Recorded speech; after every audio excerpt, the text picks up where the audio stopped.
If you have a business, if you're starting a business, if you're thinking about starting a business, then the San Diego Regional Chamber of Commerce is in your corner.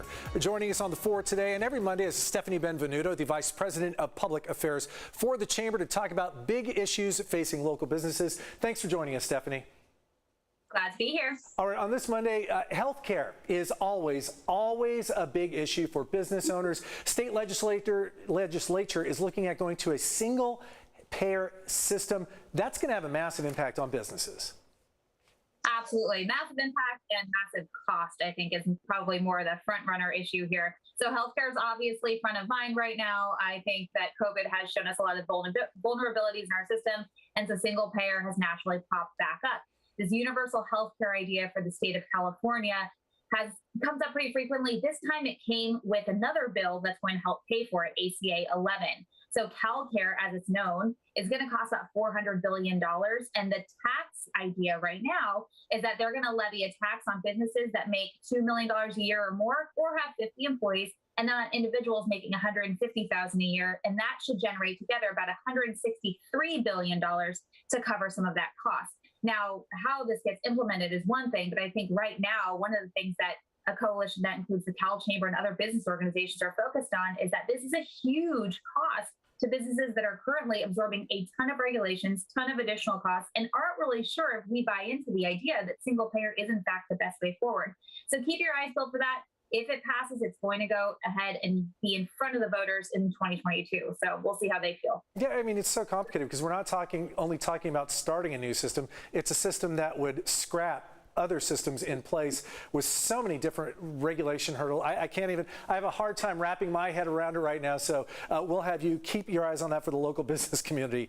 Over the course of the pandemic, we've seen businesses all over, restaurants especially, take advantage of parking lots, sidewalks, other spaces to serve customers, to be outdoors where people feel a little bit safer in these times. Now, in the city of San Diego, they are starting this Spaces to Places program to help businesses take advantage of that for a couple of years. But there are some hurdles that they have to jump over, aren't there? Absolutely. So everybody's come to love these makeshift, outside decks that you can eat and drink on and have that semblance of, like you said, a little bit more security. You're not packed into an indoor place, a little unsure about if the guy next to you's cough is okay or not.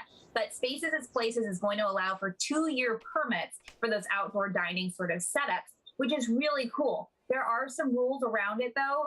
Like one thing, canopies, not allowed, nothing over the top. But if you want to put in temporary railings, you can do that. You could even put in a sort of elevated platform deck situation. We're seeing a lot of those in downtown, but those do need approval by a licensed structural engineer. Additionally, if you are part of the temporary outdoor business operations program right now, which is how you have your permit so that folks can enjoy a nice beer out in East Village, that is not the same thing. So don't sleep on this opportunity. You definitely need to apply. The outdoor permits that are temporary are going to expire in July. And so you need to really start moving through getting your paperwork, making sure you have your license, all your insurance paperwork is done, and you're ready to apply for the Spaces as Places program for that 2-year cycle so that you can keep getting patrons in the door. All right, Stephanie, we're just about out of time. If we could get to this quickly, I call this the Chamber's Not So Secrets. You guys help connect businesses with different funding sources out there. What do you have for us today? You bet. So if you are a business in the city of San Diego or the city of Chula Vista, you can apply for the revolving loan that comes from CARES Act money. It's a loan at a low rate, about 3%, anywhere from $25,000 to $95,000. All you have to do is have one single full-time employee within the city. And obviously you have to be a legit business, but you go through and you apply on the process. You can find that information on either website for the cities. Chula Vista or San Diego, definitely get in there and apply. No limit on how many times you can apply, even if you don't make it in the first round. Stephanie Benvenuto with the San Diego Regional Chamber of Commerce. Thanks for joining us. We'll see you next Monday.